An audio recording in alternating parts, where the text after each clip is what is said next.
Hello everyone, मैं अंकुर बबेले आप सभी का स्वागत करता हूं मैग्नेट ब्रेन्स हिंदी पर। मैग्नेट ब्रेन्स हिंदी एक ऐसा प्लेटफॉर्म है जो हिंदी माध्यम की कक्षा 6 से लेकर कक्षा 12वीं तक का संपूर्ण पाठ्यक्रम बिल्कुल निःशुल्क में उपलब्ध करा रहा है। मैग्नेट ब्रेन्स मतलब है फ्री एजुकेशन, मतलब कि आपको यहां पर किसी प्रकार का कोई पेमेंट नहीं देना होता है, ना ही आपको किसी प्रकार का कोई सब्सक्रिप्शन परचेज करना होता है। आपको सभी वीडियोस मिलते हैं बिल्कुल निःशुल्क, वो भी क्वालिटी कंटेंट और क्वालिटी टीचर्स के साथ। तो बात करते हैं कि इस वीडियो के अंदर हम क्या पढ़ने वाले हैं। तो हमने भू संसाधन पढ़ लिया, भू संसाधन का उपयोग देख लिया। अब हम बात करेंगे भू निम्नीकरण और संरक्षण के उपाय को लेकर। ये जो टॉपिक है वो कक्षा 10वीं के भूगोल के चैप्टर नंबर 1 का है। चैप्टर नंबर 1 का नाम है संसाधन एवं विकास। संसाधन एवं विकास का एक टॉपिक है भू निम्नीकरण एवं संरक्षण के उपाय। मतलब इसमें हम लैंड के डिग्रेडेशन और कंजर्वेशन के बारे में बात करेंगे कि भाई इसको कैसे बचाया जाए और इसका डिग्रेडेशन क्या होता है। सबसे पहले बात करें भू निम्नीकरण की, बात करें क्या होता है। निम्नीकरण आ गया मतलब कि डाउन हो रही है। निम्नीकरण का मतलब क्या है? कम हो जाना। तो किस बारे में बात की जा रही है? क्या कम हो जाना? तो ये कम हो जाने की बात कर रही है उत्पादकता का कम हो जाना है ना। क्या कम हो रही है? उत्पादकता कम हो रही है, प्रोडक्टिविटी कम हो रही है। या हम जमीन के मामले में क्या करें कि इसकी उर्वरा शक्ति है ना, क्या करें, इसकी उर्वरा शक्ति या उपजाऊपन जो है वो कम हो जाना, वो क्या कहलाता है? उसको कहते हैं भू निम्नीकरण कहलाता है। पेड़ पौधों तथा फसलों के लिए वृद्धि के लिए आवश्यक प्राकृतिक पोषक तत्वों की कमी होना, यह क्या कहलाता है? क्या प्राकृतिक पोषक तत्वों की कमी होना, इसको भू निम्नीकरण कहते हैं।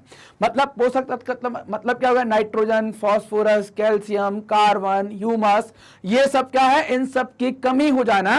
ये सब कम होंगे तो इनसे क्या होगा? फसल पैदा नहीं हो पाएगी अच्छी से, पेड़ पौधों की तरक्की नहीं हो पाएगी, वृद्धि नहीं हो पाएगी। इनको ही क्या कहेंगे? इनको ही भू निम्नीकरण कहा जाता है। अब जो दूसरा टॉपिक है जिसमें संरक्षण की बात की जा रही है, मतलब बचाने की बात की जा रही है, अच्छी और पूरी तरह से रक्षा करने की क्रिया या भाव। हम चाहते हैं कि भाई ये अच्छे से बचा लिया जाए या हम ऐसा कर रहे हैं, या पूरी तरह पूरी देखरेख या हिफाजत, इसको आप क्या कहेंगे? यही आपका संरक्षण कहलाएगा। अब आप ये जो लैंड डिग्रेडेड है, मतलब जो जिस जमीन का निम्नीकरण हो गया है, वो वाली जमीन आप देखिए। ये ऐसी जमीन है जिसका डिग्रेडेशन हो चुका है, मतलब कि इस जमीन पर कोई खास पैदावार आपको समझ में नहीं आ रही होगी और बेकार से जमीन दिख रही होगी। इस प्रकार की जमीन है जिनकी उर्वरा शक्ति चौपट हो चुकी है, पैदा करने की क्षमता कुछ बची नहीं है, उनकी उत्पादकता घट चुकी है। उनको क्या कहते हैं? उनको ही, या उस जमीन को ही हम क्या कहते हैं कि वो बेकार जमीन है, या उस जमीन का क्या हो चुका है? जब उसकी उत्पादकता घट जाती है, इस प्रकार की क्रिया को हम कहते हैं भू निम्नीकरण हो गया है। अब वो उतनी पैदावार नहीं देती या उसमें कुछ पैदा नहीं होता, पहले तो हुआ करता था। अब बात करें भूमि, तो भूमि एक ऐसा संसाधन है जिसका उपयोग हमारे पूर्वज करते आए हैं तथा भावी पीढ़ी भी इसी भूमि का उपयोग करेगी। मतलब जमीन, जिस जमीन पर हम खेती कर रहे हैं उस पर कभी हमारे पिताजी करते थे, कभी पिताजी के पिताजी करते थे, कभी उनके पिताजी करते थे। मतलब उस जमीन पर लगातार खेती हो रही है, लगातार उस जमीन का उपयोग किया जा रहा है। मतलब भूमि एक ऐसा संसाधन हो गया जिसका पीढ़ियों से इस्तेमाल किया जा रहा है, पीढ़ी दर पीढ़ी उपयोग किया जा रहा है। हम भोजन, मकान, कपड़े, है ना, रोटी, कपड़ा और मकान जिसकी हम बात करें तो हम रोटी, कपड़ा और मकान, ये इस प्रकार की अपनी मूल आवश्यकताओं का 95% भाग भूमि से प्राप्त करते हैं। 95% भाग भूमि से। जब भोजन कहां से मिलेगा? ज्यादातर भोजन तो मिलेगा खेती से ही ना, गेहूं आएगा, सब्जी आएगी, सब खेती से। मकान कहां बनाओगे? हवा में की जमीन पर। कहां बनाओगे? हवा में की जमीन पर। कोई कहेगा सर हवा में, तुम बना लो हवा में, हम तो जमीन पर बनाएंगे। तो मकान भी जमीन पर बनेगा, तो भूमि की आवश्यकता है कि नहीं है? कपड़े कहां से आएंगे? तो कपड़े के लिए कपास का उत्पादन जरूरी है। कपास से धागा, धागे से कपड़ा, कपड़े से ड्रेस तैयार होगी। तो ये सब क्या होंगे? इन सब की 95% आवश्यकताएं आप देखें तो इनकी पूर्ति कहां से होती है? खेती से ही होती है। मानव कार्यकलापों के कारण ना केवल भूमि का निम्नीकरण, मतलब कि क्या हो गया? इसकी उर्वरकता घटी है। निम्नीकरण मतलब क्या हो गया? उर्वरकता का घटना, उत्पादकता का घटना, या इसमें प्राकृतिक पोषक तत्वों का कम हो जाना। तो ना केवल भूमि का निम्नीकरण हो रहा है, बल्कि भूमि को नुकसान पहुंचाने वाले बलों को ताकत मिल रही है, जैसे प्रदूषण या दूसरी और चीजें, इनको ताकत मिल रही है। ये जमीन को लगातार खराब कर रहे हैं या नुकसान पहुंचा रहे हैं। अब कैसा बल? भैया आप पॉलीथिन का उपयोग करते हैं कि नहीं? आप पॉलीथिन का उपयोग करते हैं तो ये मानव क्रियाकलाप है ना, हमारे द्वारा उपयोग किया जा रहा है या प्रकृति के द्वारा? बताइए। हम लाते हैं ना उसमें सब्जी पॉलीथिन में, और सब्जी लाते हैं फिर ऐसे घुमा के कचरा ऐसे फेंक देते हैं, कहीं चली जाती है। और जब वो कहीं फेंकते हैं तो पॉलीथिन लंबे समय तक खराब नहीं होती, मतलब लंबे समय तक वो क्या होती है, विघटित नहीं होती, वो जमीन को खराब करती है। तो ये क्या हो गई, इससे क्या हुआ कि ऐसी पॉलीथिन हमारे क्रियाकलाप हुए, तो हमने क्रियाकलाप पॉलीथिन को लाए।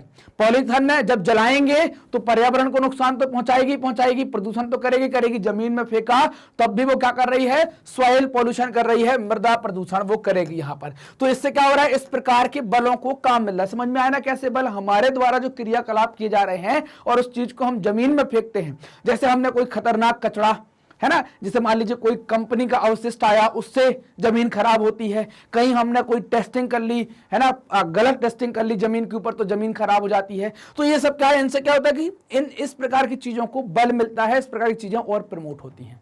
भारत में लगभग 3 करोड़ हेक्टेयर भूमि निम्नीकृत है। अपने आप में बहुत बड़ी संख्या है ये। 3 करोड़ हेक्टेयर भूमि कैसी है, निम्नीकृत। मतलब क्या है कि जो खराब हो चुकी है, इसकी उत्पादकता घट गई है, जिसमें प्राकृतिक पोषक तत्वों की कमी है। 28% भूमि निम्नीकृत वनों के अंतर्गत आती है। निम्नीकृत वनों का मतलब क्या है, जो आपने अभी ये फोटो देखी थी ना, ऐसे निम्नीकृत वनों के अंतर्गत आती है।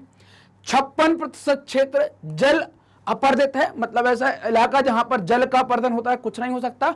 मतलब 3 करोड़ हेक्टेयर में बात कर रहे हैं कि 28% निम्नीकृत वनों में, 56% जल अपर्दित, और शेष क्षेत्र लवणीय और क्षारीय है। शेष क्षेत्र कैसा, लवणीय और क्षारीय है।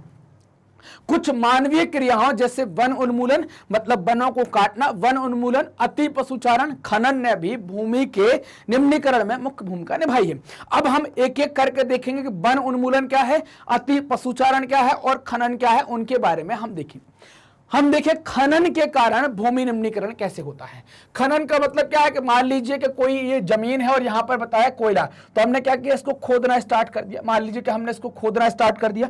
अब इसको खोदेंगे तो क्या होगा, ये गड्ढा होता चला जाएगा। इस गड्ढे को ना भरना है ना, इस गड्ढे को ना भरना, और इससे क्या होगा, फिर प्रदूषण स्टार्ट होगा। खनन के उपरांत खदानों वाले स्थानों पर गहरी खाइयां और मलबे के साथ उनको खुला छोड़ देना। इससे क्या होगा, खनन के कारण आप देखें झारखंड, छत्तीसगढ़, मध्य प्रदेश और उड़ीसा जैसे राज्यों में वन उन्मूलन हुआ है। वनोन्मूलन है ना, ये मात्रा जाएगी, वनोन्मूलन हुआ है, जिससे भूमि का क्या हुआ है, निम्नीकरण का कारण बना है। मतलब क्या हुआ कि आपने इसे खोद के खुला छोड़ दिया। अब इस पर क्या करेंगे, आप खेती कर सकते हैं इस जमीन पर? आप चले जाएंगे यहां पर गेहूं लगाने? नहीं जा सकते, क्योंकि तो बहुत गहरा हो गया, बरसात होगी, भर जाएगी, हमारी फसल खराब हो जाएगी। तो ऐसी जमीन पर जब ये खुली छूटी हुई है तो इस पर क्या पैदा कर सकते, कुछ नहीं, खुली ही रहेगी और इंसानों को हानि होती रहेगी। कभी धोखे से चले गए, गिर गए, मर गए। तो क्या हो गया कि खदानों को खुला छोड़ देना, इन सब कारणों से भी हम वहां पर खेती नहीं कर पाते। वनों की खेती की उत्पादकता या भूमि का जो निम्नीकरण है वो हुआ है, वहां पर निम्नीकरण लगातार हो रहा है। अति पशुचारण के कारण भूमि निम्नीकरण, गुजरात, राजस्थान, मध्य प्रदेश, महाराष्ट्र में अति पशुचारण से भूमि का निम्नीकरण हुआ है। मतलब जानवर जब चरते हैं ना, तो ऊपर से क्या होता है, ऊपर की मृदा को ये नुकसान पहुंचाते हैं, और ऊपर की मृदा में ही क्या होता है, ज्यादा पोषक तत्व होते हैं। पौधा जो है, क्योंकि हम बीज जो है, मान लीजिए कि आपने कोई बीज लिया गेहूं का और ये खेत है, तो इसमें बीज आप इतने नीचे नहीं डालते कि 2 फुट, बीज डलता है बिल्कुल ऊपर, और यहीं से क्या करता है, ये अंकुरित होकर निकलना स्टार्ट कर देता है ऐसे, फिर जड़ें धीरे धीरे बढ़ती चली जाती है। और आपने क्या है कि ऊपर की जमीन को ही खराब कर दिया, ऊपर की जमीन चौपट हो गई। इससे क्या हुआ, वो चौपट कैसे, जानवर चर कर गए हैं, ऊपर की जमीन उन्होंने खराब कर दी, खुर से, मुंह से, चरने से। इससे भी क्या हो रहा है, भूमि का निम्नीकरण हो रहा है। अधिक सिंचाई के कारण भूमि का निम्नीकरण, पंजाब, हरियाणा और पश्चिम उत्तर प्रदेश जैसे राज्यों में अधिक सिंचाई भू निम्नीकरण के लिए उत्तरदायी है। इससे क्या होता है, इससे मृदा में लवणीयता और क्षारीयता बढ़ जाती है, मतलब अल्कलाइन और एसिडिक नेचर यहां पर आपको बढ़ता हुआ दिखेगा। वायुमंडल में धूल विसर्जित होती है, कई सारी चीजों को हम जलाते हैं, कई सारी चीजें ऐसी होती हैं जिनसे धूल आ जाती है, धूल विसर्जित होती है, धूल पहुंचेगी वायुमंडल में, जो क्या होगी, इसकी परत क्या हो जाएगी, भूमि पर जम जाएगी, जो मृदा की जल सोखने की प्रक्रिया को प्रभावित करेगी, मृदा जल नहीं सोख पाएगी, इससे भी उसका निम्नीकरण होगा। पिछले कुछ वर्षों से देश के विभिन्न भागों में औद्योगिक जल निकास से बाहर आने वाला अवशिष्ट पदार्थ भूमि और जल प्रदूषण का मुख्य स्रोत है ना। पिछले कुछ वर्षों दशकों से देश के विभिन्न भागों में औद्योगिक जल निकास से बाहर आने वाला अपशिष्ट पदार्थ भूमि और जल प्रदूषण का मुख्य कारण बना है। उद्योगों का जो अपशिष्ट पदार्थ आता है ना, ये तो नदी में बहाते हैं या जमीन पर छोड़ते हैं, इससे भी भूमि का निम्नीकरण होता है। तो हमने ये भूमि के निम्नीकरण के कारण देखे कैसे होते हैं।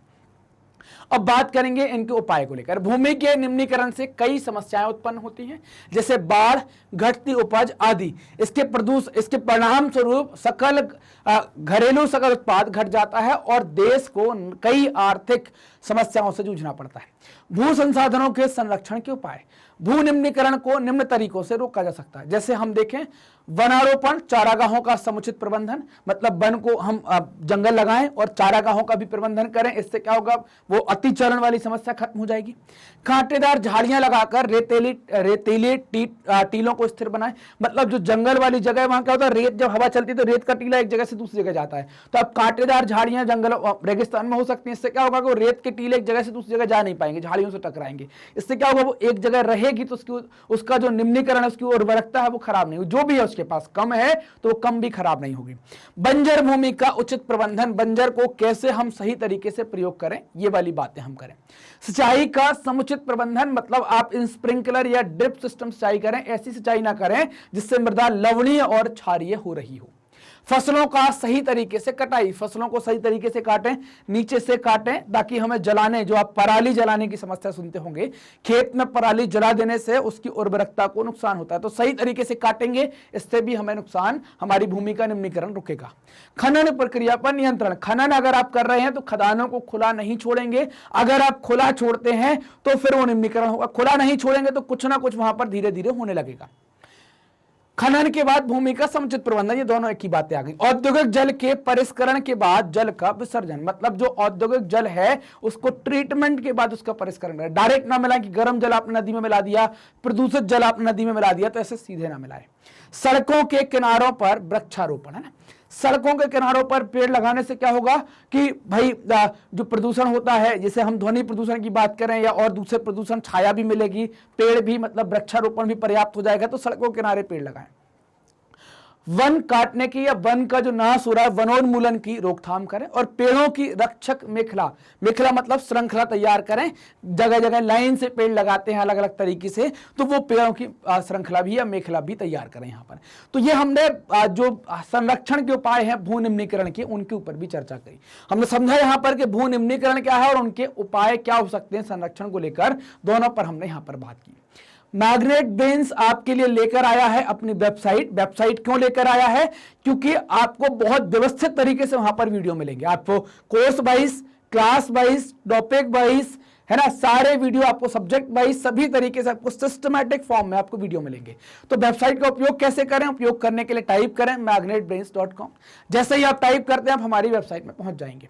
वेबसाइट में पहुंचते हैं तो आपको यहाँ पर टॉप कोर्सेज का ऑप्शन मिलेगा और इन कोर्सेज में से आप कोई सी भी एक चीज सिलेक्ट कर सकते हैं, कोई सा भी एक कोर्स सिलेक्ट कर सकते हैं। मान लीजिए आपने हिंदी मीडियम सिलेक्ट किया, हिंदी मीडियम सिलेक्ट करने के बाद आपके सामने यहाँ पर कई सारी क्लास हैं, उनमें से कोई एक क्लास आप चुन सकते हैं। जैसे मान लीजिए क्लास 10th, तो आप कक्षा 10वीं आप विद्यार्थी हैं तो कक्षा 10वीं आपने चुन लिया।